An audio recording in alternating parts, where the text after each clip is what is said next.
ओम नमः सिद्धेभ्यः। ओम नमः सिद्धेभ्यः। ओम नमः सिद्धेभ्यः। मंगलम भगवान वीरो मंगलम गौतमो वडे मंगलम कुंदकुंदाद्यो जैन धर्मोस्तु मंगलम सर्वमंगलमांगल्यम सर्वकल्याणकारकम प्रधानम सर्वधर्माणां जैनम जयतु शासनम। अहिंसा परमो धर्म की महावीर भगवान की प्रातः स्मरणे परम पूजाचार्य गुरुवर श्री विद्यासागर जी मुनि महाराज जी की जय।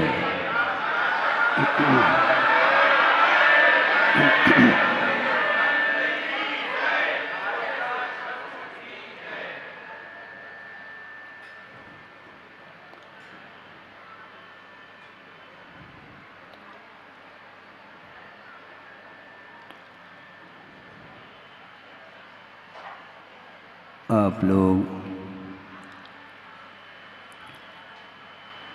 अपने स्थान को छोड़ करके किसी कार्य के निमित्त को लेकर के बाहर जाते हैं तो उसमें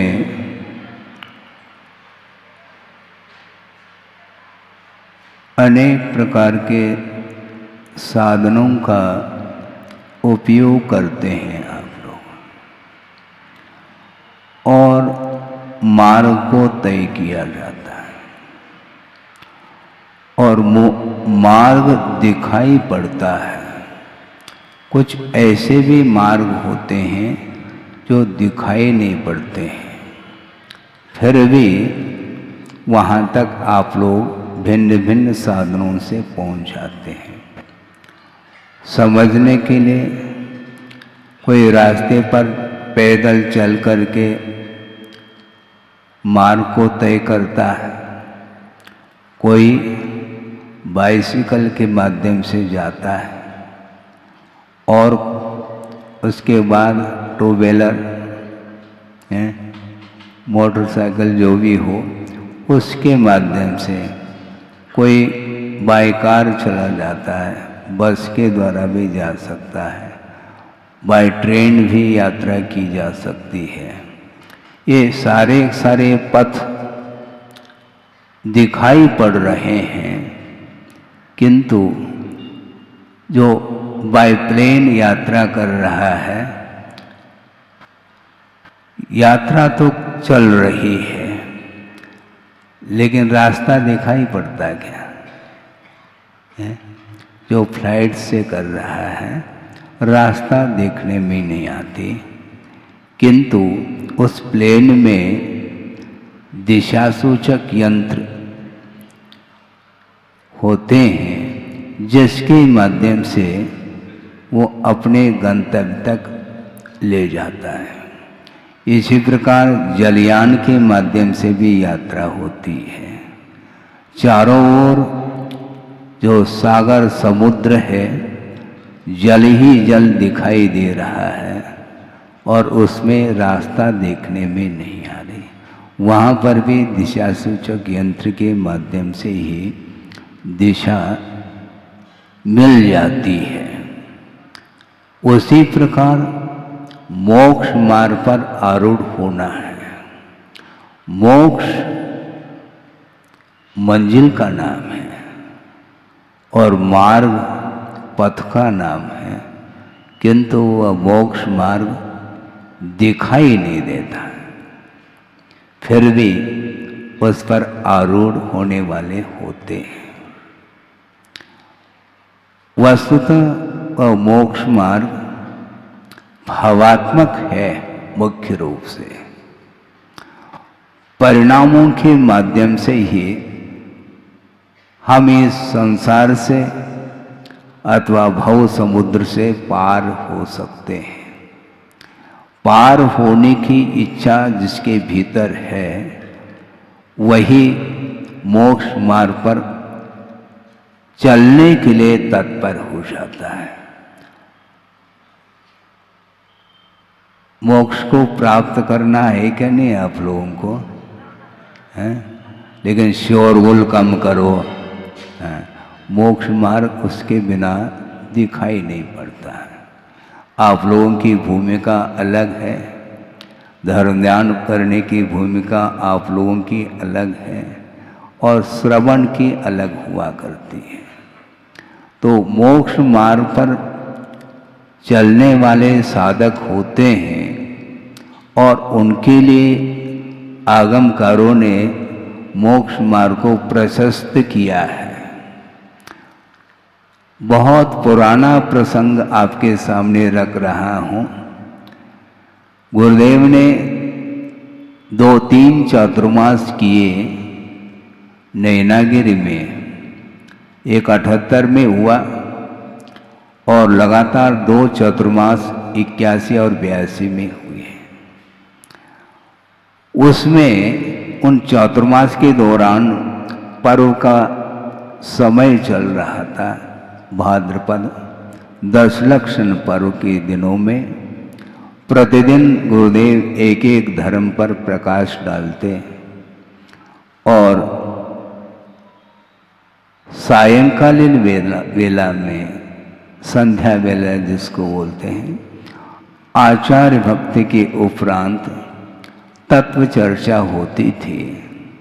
कुछ विद्वान लोग भी बैठ जाते थे और पब्लिक भी रहती थी और हम लोग भी बगल में बैठ जाते थे कि गुरुदेव क्या समाधान देते हैं, कैसी तत्व चर्चा होती है।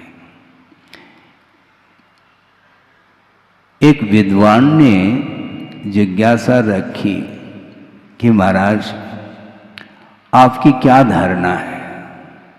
तो गुरुदेव ने कहा किस विषय में? महाराज मोक्ष मार्ग के विषय में आपकी धारणा क्या है? मोक्ष मार्ग के कितने भेद होते हैं? सीधा प्रश्न रखा उन्होंने। तो गुरुदेव ने कहा इसका समाधान तो मैं बाद में दूंगा, पहले आपकी धारणा क्या है, क्योंकि आप विद्वान हैं। विद्वान होने के नाते हमें आपको पूछना पड़ रहा है कि आपकी वस्तुतः धारणा मोक्ष मार्ग के विषय में किस रूप में है। तो उन्होंने साफ साफ उत्तर दिया कि महाराज मोक्ष मार्ग 2 प्रकार का है और उन्होंने रेफरेंस भी दे दिया। शायद मुझे स्मरण है कि तत्वार्थ सार आचार्य अमृतचंद जी हुए हैं जिन्होंने उसकी रचना की है, उसमें ये कारिका मिल सकती है।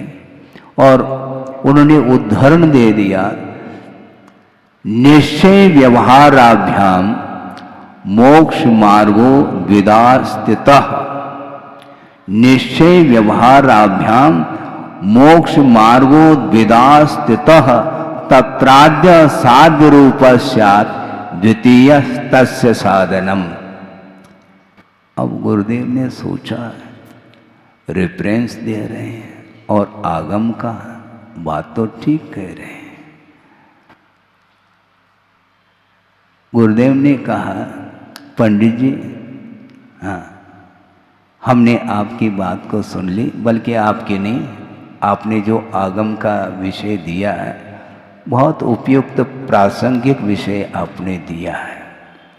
लेकिन क्या महाराज, जब साफ साफ आगमकार कह रहे हैं निश्चय और व्यवहार के अपेक्षा से 2 ही प्रकार का मोक्ष मार्ग होता है, तो इसमें किंतु और परंतु की कोई बात होनी नहीं चाहिए।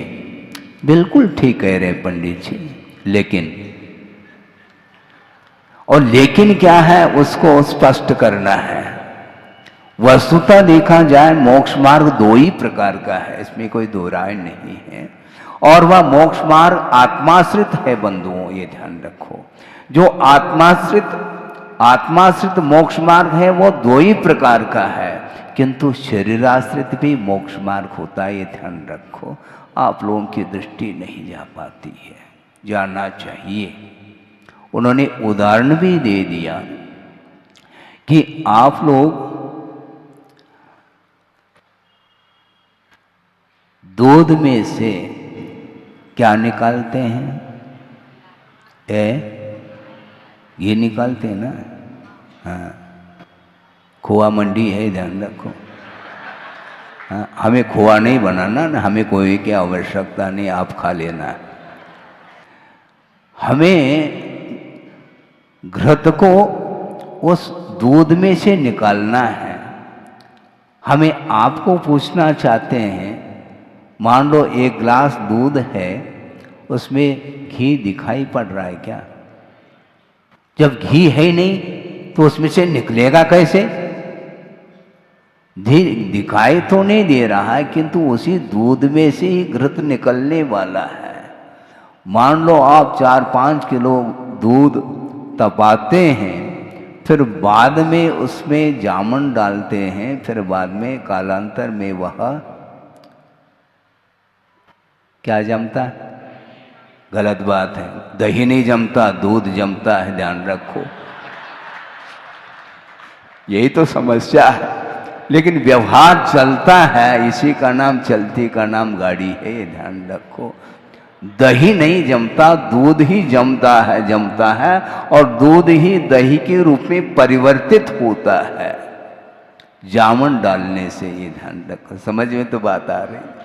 अच्छा, अब दही जब दूध जम गया या दही जम गया, जो भी जम गया, जमाना तो अलग है, और दही अब निकल आया उसी दूध में से, उस दही का मंथन होता है, दूध का मंथन नहीं होता।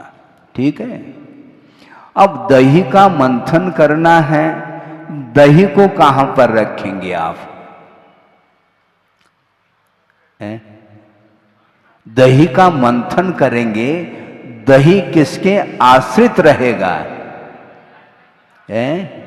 पात्र के आश्रित रहेगा। दही पात्र में डाल दिया और मथाने के माध्यम से उसका मंथन आप लोग करते हैं। आप लोग नहीं करते, महिला वर्ग को ये ज्ञान है। हाँ, वो मंथन करती, दही का मंथन।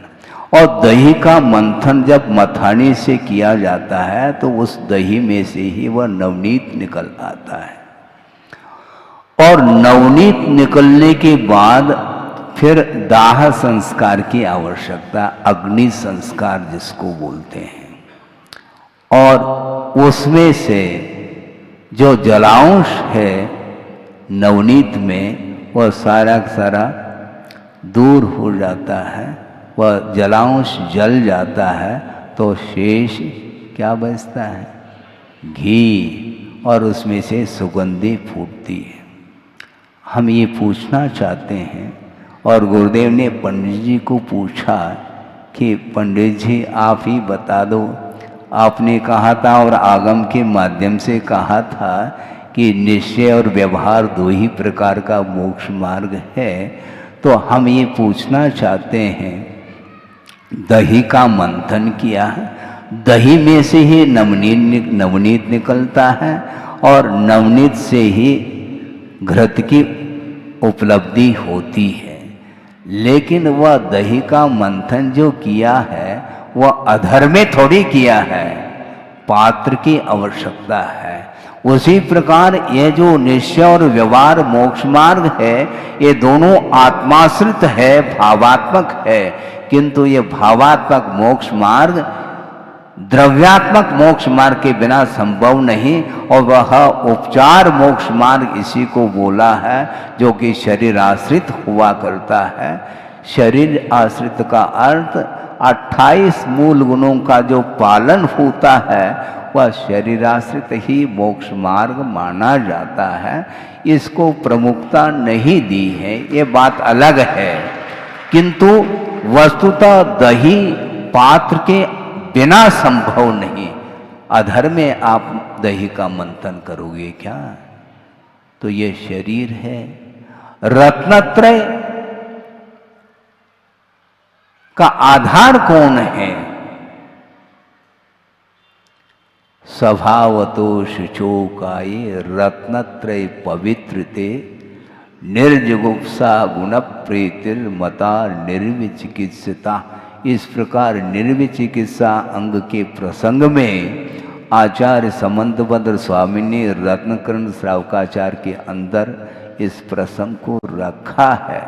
यह यद्यपि शरीर अपवित्र वस्तुओं से निर्मित है, सप्त धातुमय यह शरीर है, घिनौना है, इसका भीतर का मटेरियल बाहर आ जाए तो फिर देखो क्या स्थिति बनती है? देखने लायक है क्या वो?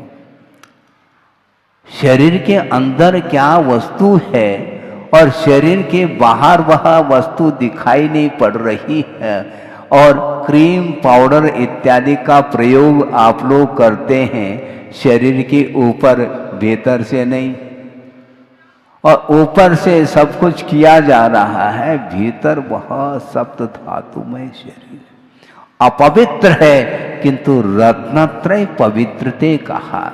रत्नत्रय को अंगीकार करने के बाद वह शरीर पवित्र हो जाता है, ये ध्यान रखो। जब तक रत्नत्रय को अंगीकार नहीं करता है कोई व्यक्ति, तब तक उसकी कोई भी व्यक्ति पूजा नहीं कर सकता है, ध्यान रखो। रागी की पूजा नहीं होती, वीतरागी की पूजा होती है। तो शरीराश्रित जो मोक्ष मार्ग है उसको औपचारिक कहा है, क्योंकि रत्नत्रय वस्तुतः मोक्ष मार्ग है, और रत्नत्रय वह भेदात्मक भी होता है, अर्थात प्रवृत्ति परक भी मोक्ष मार्ग होता है और निवृत्ति परक भी मोक्ष मार्ग होता है। इस प्रकार एक दृष्टि से देखा जाए मोक्ष मार्ग आत्माश्रित के अपेक्षा से दो प्रकार का, किंतु शरीराश्रित जो मोक्ष मार्ग है वह आत्माश्रित मोक्ष मार्ग के लिए आधारभूत है। जब तक निर्ग्रंथ अवस्था नहीं आएगी तब तक वह रत्नत्रय आ ही नहीं सकते, ये क्लियर है। तब उनको पंडित जी को बात समझ में आ गई, उन्होंने हाथ जोड़ा, महाराज हमारी गलती हो गई। आपकी कोई गलती नहीं है, उस ओर आपका ध्यान गया नहीं, ये बात अलग है। आधार और आधे की बात चलती है। आप पौधा लगा रहे हैं, किसका? फूल का, ठीक है, आकाश में। हाँ, जमीन नहीं है मान लो तो गमला ले आते हैं, गमला जानते कि नहीं? हाँ हाँ, जिसमें फूल लगाए जाते, पौधा लगाया जाता है। ये गमला क्या वस्तु है? गमला सो फूल है क्या? नहीं, उस गमले के आश्रित ही वो फूल लगेगा, फूल का पौधा लगेगा। तो वो जो गमला है वही आधार माना जाता है उस पौधे का। उसी प्रकार रत्नत्रय का यदि कोई आधार है तो यह दिगंबरत्व यह लिंग माना जाता, जनलिंग जिसको बोलते हैं, और जनलिंग के बिना मोक्ष मार्ग प्रारंभ होता ही नहीं है। हाँ, 9 तारीख के दिन नमस्कार मंत्र, महामंत्र, अनादि अनिधन जो मंत्र है उसकी कुछ विशेषताएं आपके सामने रखी थी।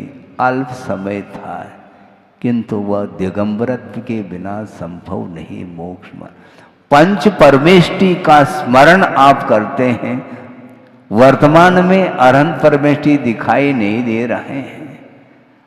हालांकि अनंत परमेष्टि सकल परमात्मा के रूप में है और साक्षात समोसरण में ही उनका दर्शन हो सकता है, और शुद्ध परमेष्टि का दर्शन तो न आप समोसरण में कर पाएंगे न कहीं अन्यत्र कर पाएंगे, क्योंकि शुद्ध परमेष्टि एक प्रकार से घृत के रूप में परिवर्तित हुए, और वो दोनों परमेष्टि तो दूर हैं। अब आचार्य, उपाध्याय और साधु परमेष्टि का स्वरूप क्या है आप पढ़िए तो सही। आचार्य समंतभद्र स्वामी ने गुरु का स्वरूप निर्दिष्ट किया है। क्या किया है? विषयाशा वशातीतो निरारंभो परिग्रह ज्ञान ध्यान तपो रक्त तपस्वी सब प्रशस्ते स तपस्वी प्रशस्यते, वह तपस्वी प्रशंसनीय है। कौन है वो? विषयाशा वशातीत कहा, पंचेंद्र की विषयों की आशा से दूर हो चुके हैं, निरारंभ आरंभ से भी ऊपर उठ चुके हैं। आरंभ का अर्थ है असी मसी कृषि वाणिज्य शिल्प विद्या, ये सारे जो छठ कर्म माने जाते हैं यही इन्हीं के द्वारा आरंभ होता है, और आरंभ के माध्यम से ही परिग्रह का संचय होता है। इसलिए विषयों की आकांक्षा से आशा से दूर है, और विषयों की आशा से दूर होते हुए आरंभ से भी वह मुक्त हैं और परिग्रह से भी दूर हो चुके हैं। इसका अर्थ ये निर्ग्रंथ लिंग के बिना संभव नहीं है। और जिनकी मान्यता सवस्त्र मुक्ति की है उनके लिए हम उपदेश नहीं दे पाएंगे, क्योंकि उनकी धारणा ही बन चुकी है कि मोक्ष जो प्राप्त होता है उसके लिए दिगंबरत्व की कोई आवश्यकता नहीं। इस प्रकार जिनकी धारणा है वे मोक्ष मार्ग से निश्चित रूप से वंचित रह जाएंगे, पक्की बात है। तीर्थंकर के लिए भी अपवाद नहीं, ध्यान रखो, उनके लिए भी जिनलिंग को अपनाना अनिवार्य सिद्ध हो जाता, उसके बिना मोक्ष मार्ग बनता ही नहीं। तो शरीराश्रित जो ये जिनलिंग है यह भी एक मोक्ष मार्ग, तीसरा मोक्ष मार्ग माना गया। जैसे पात्र के आधार से ही आप दही का मंथन करते हैं, दही में से नवनीत निकलता है क्या पात्र में से? मुझे बताओ। पात्र में से यदि नवनीत निकलता है तो खाली पात्र है, निकालो उसमें से। है किसमें से निकलता है? जल का मंथन करोगे तो रात दिन करते रहो, उसमें से जल में से झाग ही उत्पन्न होगा, नवनीत का घोला नहीं निकल सकता, ये ध्यान रखो। इसलिए दही का मंथन करना है। तो हम ये कहना ये चाह रहे थे कि व्यवहार जो मोक्ष मार्ग है वह भेदात्मक अर्थात प्रवृत्ति परक होता है। 28 मूल गुणों का पालन जो करते हैं श्रमण लोग, वो जब प्रवृत्ति में आते हैं तो उस समय 28 मूल गुणों का पालन वो करते हैं। तो 28 मूल गुण के रूप में जो परिणाम है आत्माश्रित परिणाम, उसी का नाम व्यवहार मोक्ष मार्ग कहा।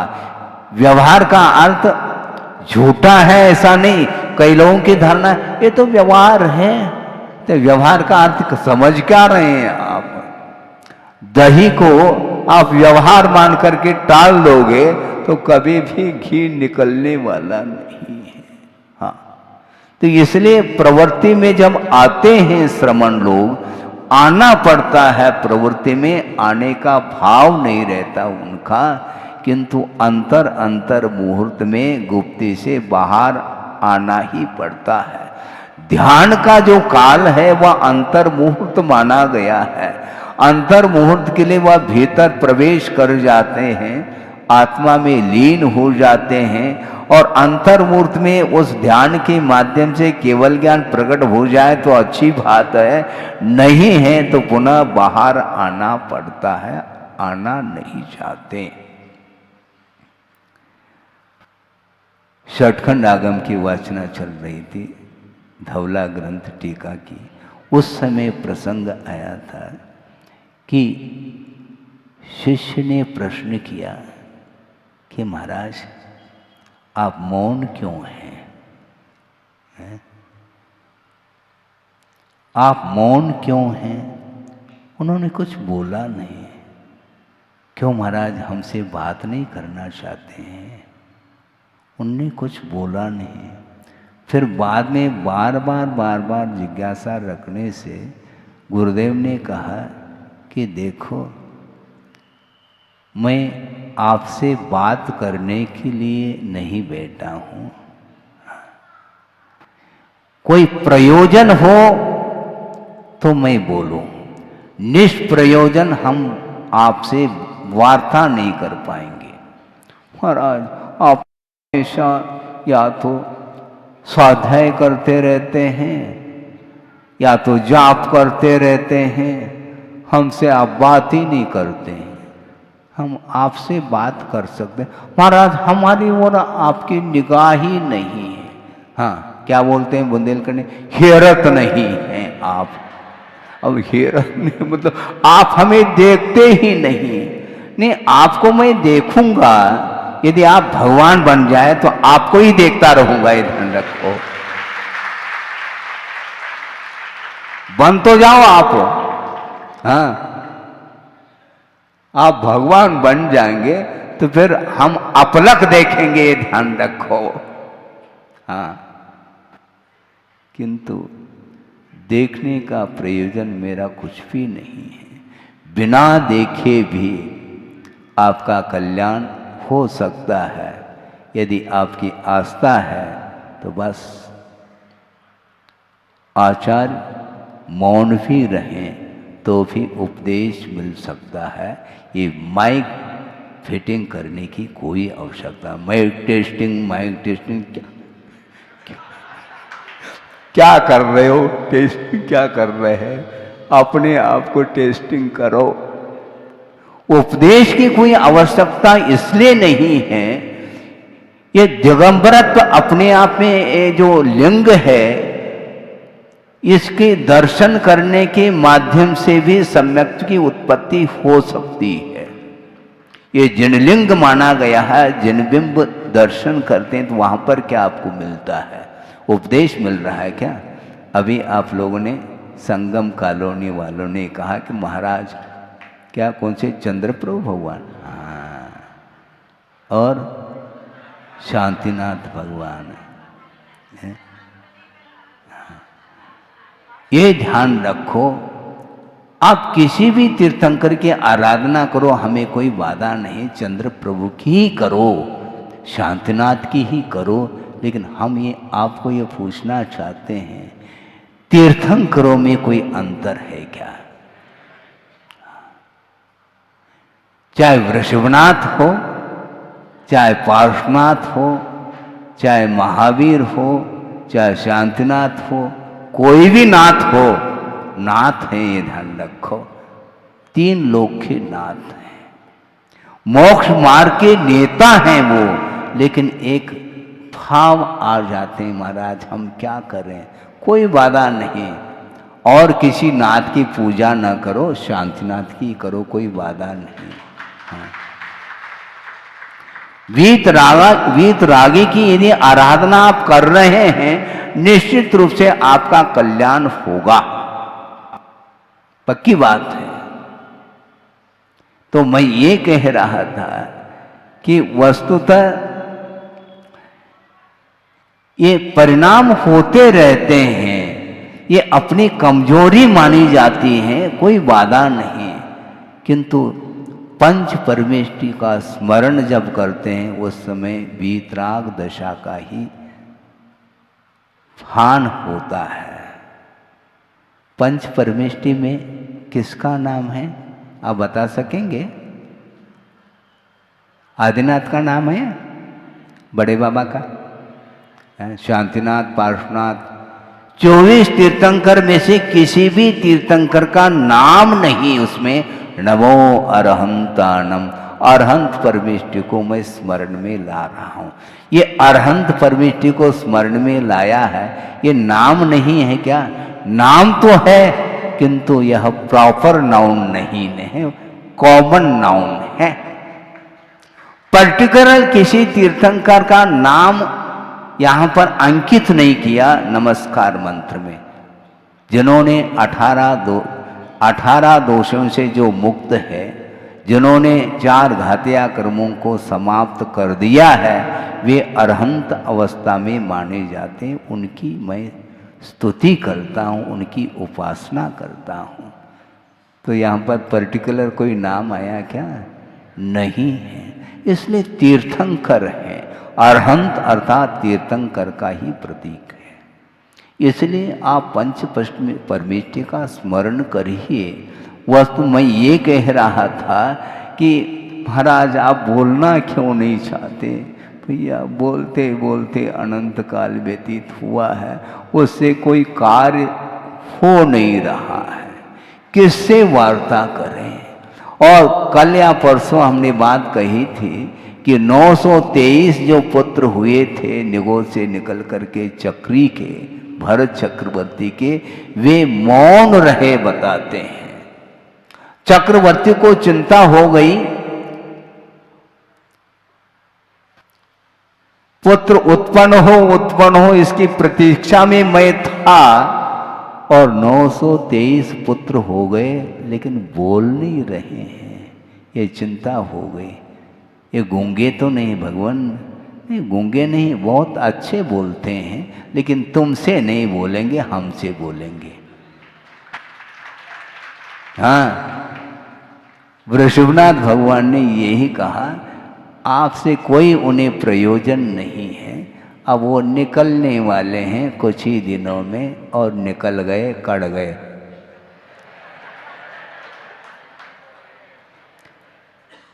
चक्रवर्ती का वैभव उन्हें आकर्षित नहीं कर पाया। ये ध्यान रखो, आपके पास क्या वैभव है मुझे बताओ?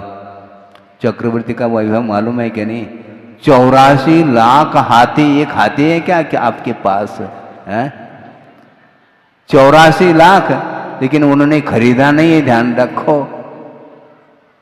ये पुण्य के उदय से वैभव उन्हें अनायास मिल जाता है। 18 करोड़ घोड़े, एक घोड़ा भी देखने में नहीं मिलता है। 18 करोड़ और उतनी रथ हैं, चांदी के रथ आप निकालते हैं, एक आध मिल जाए देखने में, उतने में आनंद का अनुभव होता है। 18 करोड़ घोड़े, 84 लाख हाथी, इतने रथ, 9 निधि, 14 रत्न, और हैं ये तो हो गया अचेतन हैं। ये धन के अपेक्षा चेतन उसमें भी है, लेकिन 96,000 रानियां, और एक से एक सुंदर अप्सरा को भी मात कर रही है। इसके बाद भी 923 जो पुत्र उत्पन्न हुए, उन्होंने कहा आप ही राज कर लो, हम जा रहे हैं। यहाँ रहने पर हमें सुख मिलने वाला नहीं, क्योंकि ये जो भी वैभव है, संपदा है, वह सब इंद्रिय सुख के लिए कारण है बंधुओं। और इंद्रिय सुख जो होता है वह तात्कालिक होता है। सुबह भोजन कर लिया, शाम को फिर सुबह भोजन करने के लिए बैठ गए, और भोजन करते करते और परोस रहे। परोसने की बात कहता बस बस, पहला नहीं कहता वो। और अब भरपेट भोजन हो गया, अब चाहिए क्या? नहीं, बस बस अंतों के लिए रख लेना।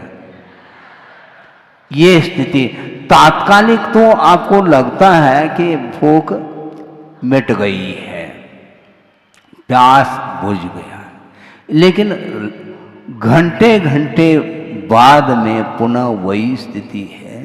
बार बार बार बार सुबह शाम मध्याह्न बार बार वही भोजन करना, वही पान करना आदि आदि चलता है। इसको बोलते हैं पराधीन सुख। ये मोक्ष सुख नहीं, ये शारीरिक सुख है।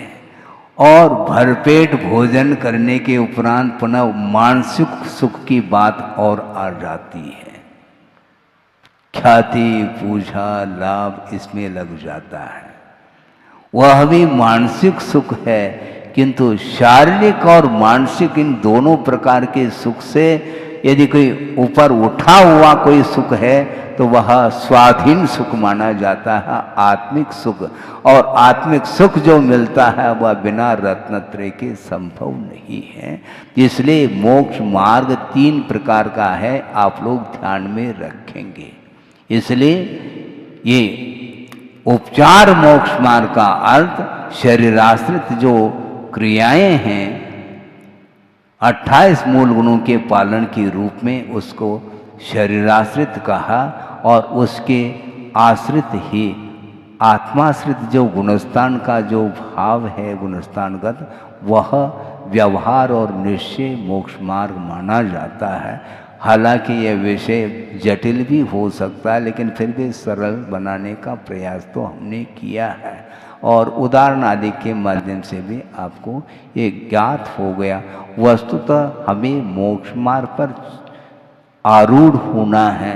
आपकी क्षमता जितनी क्षमता है उतना ही सही, क्योंकि अनुव्रत और महाव्रत के रूप में यह 2 भागों में विभाजित हो जाता है धर्म, ये श्रावक धर्म और श्रमण धर्म। इसलिए आप श्रावक हो हैं, किंतु जहाँ पर आप रह रहे हैं रहें, मेरे कहने से आप रह रहे हैं ऐसा नहीं, आपकी स्वयं की ही इच्छा है, रहो, कोई बाधा नहीं। आप अपने जीवन में श्रमण बन सको अथवा न बन सको, इससे हमें कोई प्रयोजन नहीं, किंतु जो आगम के अनुरूप श्रमण बन करके जो साधना कर रहे हैं उनकी वैयावृत्ति सेवा भी कर लोगे तो तिर जाओगे, ये ध्यान रखो, पक्की बात। तीर्थंकर को पड़ गया आपने, जो पुण्य का संचय होता है वह सामान्य व्यक्ति के लिए नहीं हो सकता। श्रेयांश राजा ने पड़गान किया आदिनाथ भगवान के लिए, और क्या रत्न वृष्टि आदि आदि 5 आश्चर्य हो गए। ये तीर्थंकर का पुण्य माना जाता है, और तीर्थंकर जहाँ पर आते हैं उनका भी एक विशिष्ट पुण्य का उदय होता है। उसके माध्यम से वह अपने आप के जीवन को बहुत हो इस पवित्र भावना के साथ अहिंसा परमो धर्म की जय।